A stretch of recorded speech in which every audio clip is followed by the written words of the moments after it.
Significa que tenemos otra nota ya enganchada en este momento. Vamos a hablar con el precandidato presidencial Juan Grabois. Hola Juan, ¿cómo te va?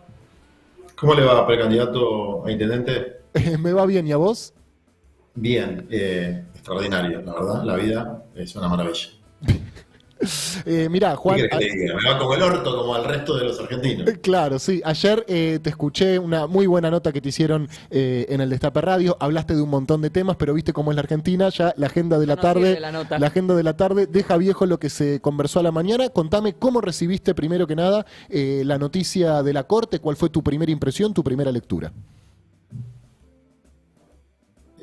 Que el sistema político institucional de la Argentina alcanza niveles de degradación propias de una republiqueta bananera, como decían antes, a esos países semicoloniales,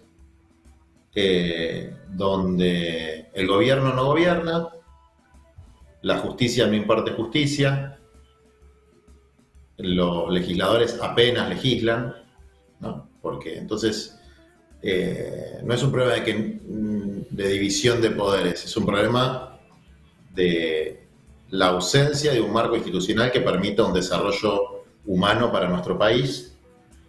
En particular, lo de la Corte tiene un componente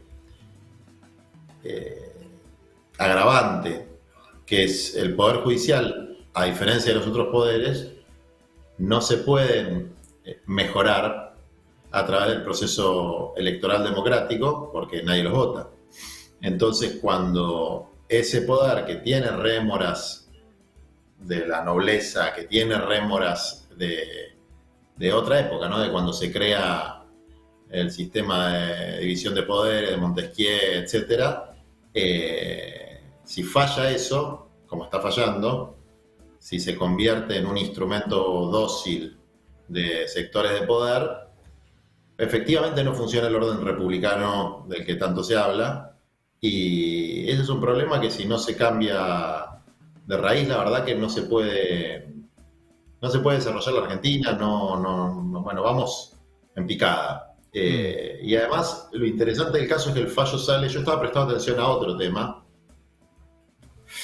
que era la Summit del American Chamber, Sí. que es la Cámara de Comercio norteamericana, con las cuales tenemos algunos pleitos abiertos en la justicia, particularmente porque ellos hacen una cosa absolutamente increíble, que es, bueno, hay dos ejemplos, dos anécdotas, para ponerlo, esto tiene un sentido lo que estoy Sí, diciendo, sí, sí, está sí. hilado con lo otro.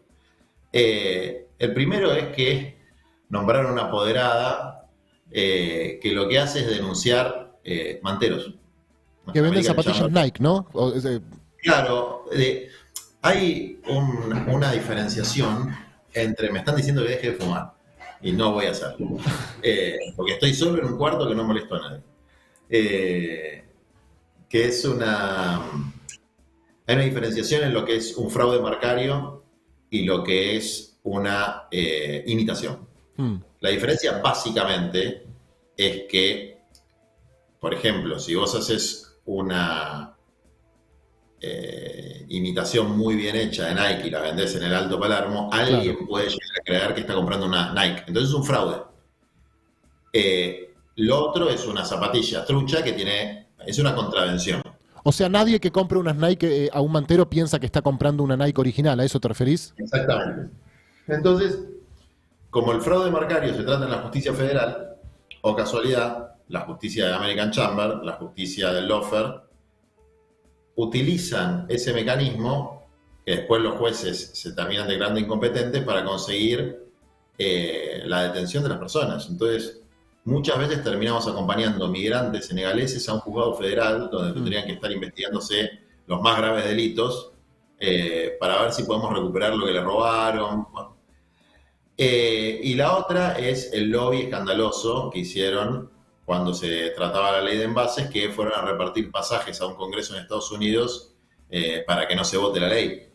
Es decir, con nombre y apellido, invitaron a un montón de diputados, iban a viajar varios, y bueno, les cagamos el viaje porque a través de un diputado norteamericano amigo se armó un escándalo allá, acá no, acá pasó como por abajo Entonces, en esa cumbre, además de ir casi todos los precandidatos a explicar la estrategia electoral del peronismo y, desde luego, los de Juntos con el Cambio, es decir, a rendir pleitesía al patrón del norte a través de su cámara empresaria, fue Rosati, que es la cosa más escandalosa. Fue Rosati a hablar de lo que iba a hacer la justicia con la moneda. O sea, no solamente definen cuestiones de naturaleza electoral, que desde el punto de vista técnico está mal hecho, digamos, ¿no? Vamos a suponer que la competencia es adecuada. Las constituciones, tanto la de Tucumán como la de San Juan, no establecen ninguna prohibición en relación a, en el caso de la de Tucumán, más escandaloso todavía, porque no solamente no establece una prohibición, sino que establece de manera taxativa que se puede hacer lo que se estaba haciendo, digamos, ¿no? Pero el tipo fue a hablar de la moneda, es decir, ya no fue a anticipar a los argentinos que ellos tienen facultades constitucionales para definir la política económica del país. Es decir, no solamente tenemos al Fondo Monetario definiendo la política económica, sino que si a alguien se le ocurriese no cumplir con los dictados del Fondo Monetario, está la Corte para garantizar los intereses norteamericanos. Entonces, mi primera reflexión en relación a eso es que, sin hacer un saneamiento de la justicia que implica necesariamente la destitución de los 4 muñecos de la Corte Suprema de Justicia de la Nación, vamos a tenerla muy difícil en el país para que exista algo parecido a una democracia. Es medio difícil hacer cualquier proceso contra la Corte, siendo que todo termina en la Corte, como que ahí hay una contradicción medio grande de si todo se van a terminar juzgando ellos mismos, pero me parece importante mencionar que en el medio, en comisiones, en Congreso, se está llevando a cabo el comienzo del juicio político, y hay un tipo que se llama Héctor Marchi, que es como el que se encarga, está denunciando un montón de tramoyas en la obra social de la Corte, que es incluso por donde es más fácil entrar en ese juicio político más allá que por los fallos. No tengo una pregunta, pero me parece como importante mencionar que eso se está llevando a cabo y que justo estas semanas en las que aparecen estos fallos, está habiendo avances reales con un punto concreto que puede recaer sobre Rosati, sobre este Robles, que era su mano derecha, que es el del lago escondido, que es el que llevaba como a cabo estos curros en la obra social. Como que eso también está pasando más allá de la cuestión electoral y es muy difícil esa idea de refaccionar la justicia si funciona así. Mira, es un tema eminentemente político, por eso se utiliza el mecanismo de juicio político. Y como en todos los temas políticos, la participación del pueblo es el factor determinante de cómo se resuelve, digamos, situaciones de esta naturaleza. Yo me acuerdo que en el 2001, cuando nosotros empezamos a militar, ardía la Corte Suprema de movilizaciones populares reclamando la eliminación de los jueces de la mayoría automática menemista. Y ahora tenemos los jueces de la mayoría automática macrista, de la mayoría automática del Grupo Clarín, los jueces que suspenden, por ejemplo, que los servicios audiovisuales son un servicio público, sin absolutamente ningún fundamento. Y podría dar una larga lista de etcéteras de situaciones de absolutamente evidente compromiso de los supremos con los sectores del poder. Entonces, en ese escenario, de nuevo, es convocar a la militancia para que se movilice, para que pelee, para que exija que se vayan los 4 muñecos estos y que haya un proceso verdadero de saneamiento del Poder Judicial, que no implica, porque esto fue un error en el pasado, que cuando parece que los jueces son amigos tuyos está bien. Los jueces tienen que impartir justicia. No puede ser todo un toma y daca. Entonces, si el campo nacional, popular, latinoamericanista no tiene una perspectiva estratégica y no un tacticismo constante, la verdad que tenemos un problema. Yo podría dar un ejemplo. que no voy a decir voy a decir el pecado, pero no el pecador. La semana que viene, por ejemplo, tenemos una actividad vinculada a la contaminación del riachuelo. Y nos pidieron que no nos pronunciemos sobre el fallo de la Corte porque eso podría generar un efecto de no sé qué cosa. O sea, sobre la situación que tiene la Corte que está interviniendo a Kumar, que es un organismo. Bueno, estas cosas, ¿no? Que uno dice, pero a ver, son enemigos del pueblo y de la patria. No se puede, por pequeñas razones, dejar de enfrentarlos. Pero aparte eso no garantiza nada, Juan, porque UNIAC no había firmado la solicitada contra la Corte, por ejemplo, y sin embargo te la ponen de sombrero, dicho mal y pronto, ¿no? O sea, para mí es una garantía de que te la van a poner de sombrero. claro. Y a la vez, Es como todo, digamos, con la docilidad no se resuelven los problemas. imaginemos Nunca sucedió. que avanza un juicio, porque con esto que mencionaba recién, con las tramoyas de la obra social, con cosas más concretas, avanzara el juicio contra la Corte y se removieran. ¿Cuál es la perspectiva si no sé cuándo, Hayton, cuándo dejó? ¿Hace 2 años? Dejó su puesto en un gobierno todavía incipiente, incluso no se logró ni postular a alguien para su reemplazo. Si esa Corte quedara vacante con ese gobierno encima saliente, o sea, ¿quién va a la Corte? ¿Cómo se resuelve eso si no se pudo resolver un puesto en 2 años? Bueno, por eso, las resoluciones técnicas y concretas de las cosas dependen de la firmeza en las definiciones políticas de las fuerzas que operan en la sociedad. Si no hay una definición de sanear el Poder Judicial con un planteo a nuestro pueblo que sea creíble, que sea concreto, específico y que además pueda conectar con los problemas de la cotidianidad, de la vida de nuestra gente. Que desde luego esto afecta muchísimo, porque si te suspenden un proceso electoral de manera arbitraria, de la noche a la mañana y faltando 3 o 4 días, que es, por ejemplo, el planteo de Gioja, que decía, bueno, puede ser que esto tenga algún elemento discutible, ¿no? En el caso de San Juan. Pero 4 días antes no se puede hacer. Juan, Entonces, por eso digo, tenemos que hacer un planteo de la integralidad de este problema, que muchos lo vienen haciendo, muchos lo venimos haciendo, pero que hay que tomarlo como una definición prioritaria.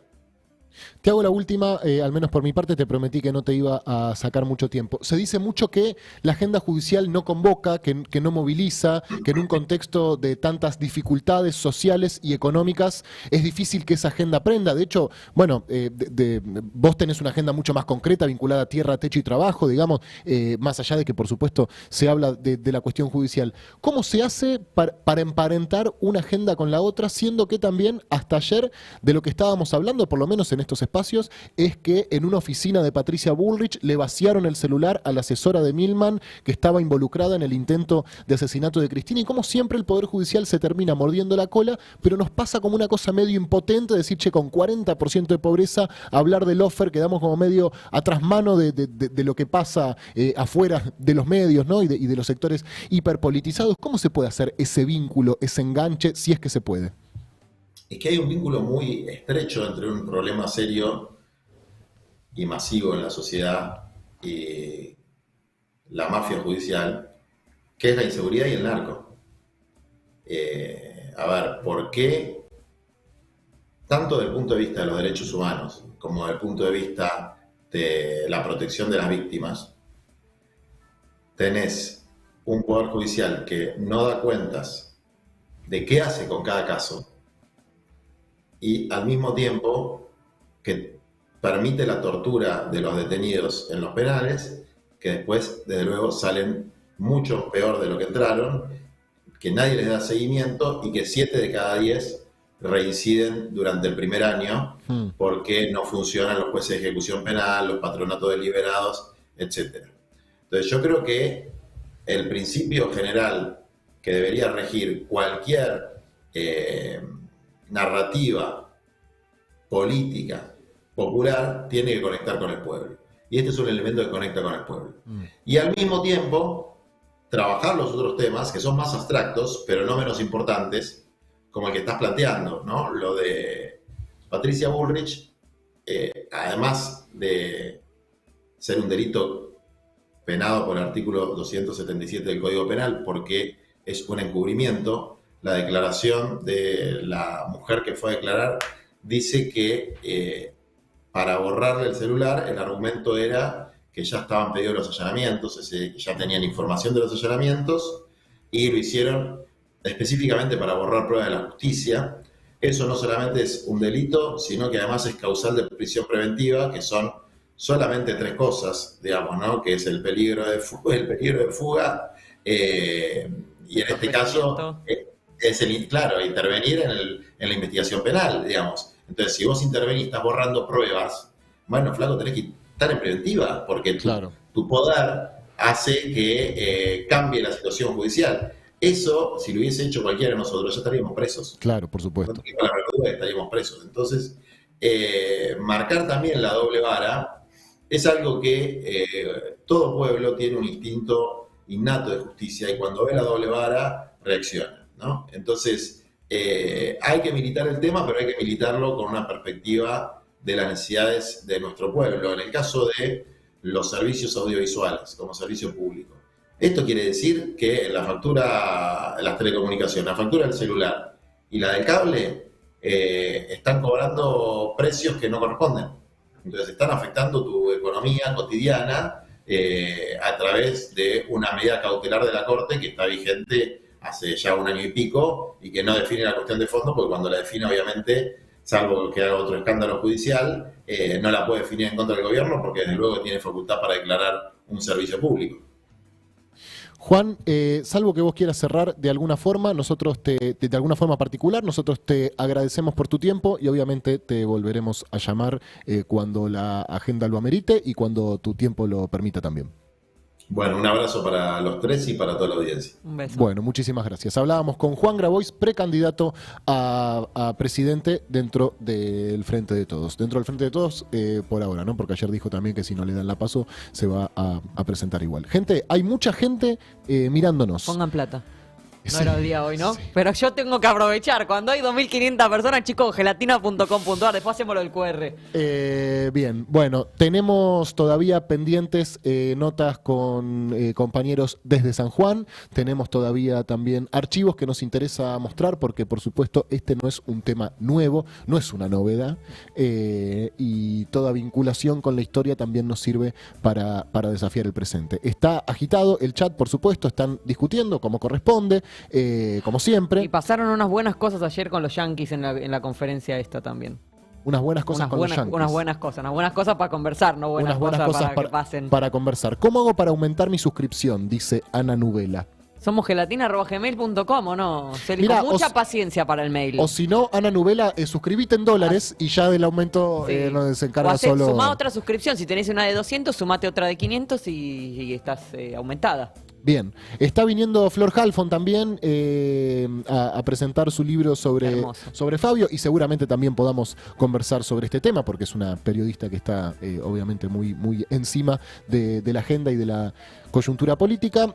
No está mal, ya que hay tanta gente mirándonos, decirles que la principal vía de financiamiento de Gelatina son las personas que nos miran, así que si tienen ganas de bancar esto que hacemos, entren a gelatina.com.ar y tírennos una mano. Es decir, una moneda.